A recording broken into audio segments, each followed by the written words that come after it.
So, let me see. Market Mix has what in it? It has the pea, sunflower, and radish in it. Okay. So, do you have any just sunflower? Yeah, we have some over here. Okay, I think just sunflower. This one?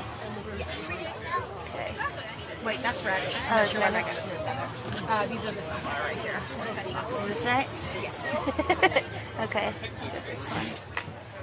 And do you ever make broccoli sprouts? We do make broccoli sprouts, and we also do broccoli microgreens. We're going to have some next week. Oh, okay, cool. Are you looking for the sprouts or microgreens? I think the sprouts. I don't know, I just used to buy the sprouts from the store, so I'm assuming it's that. I don't know the difference, to be honest with you. Yeah. Well, sprouts are sprouted in water, microgreens are grown in soil.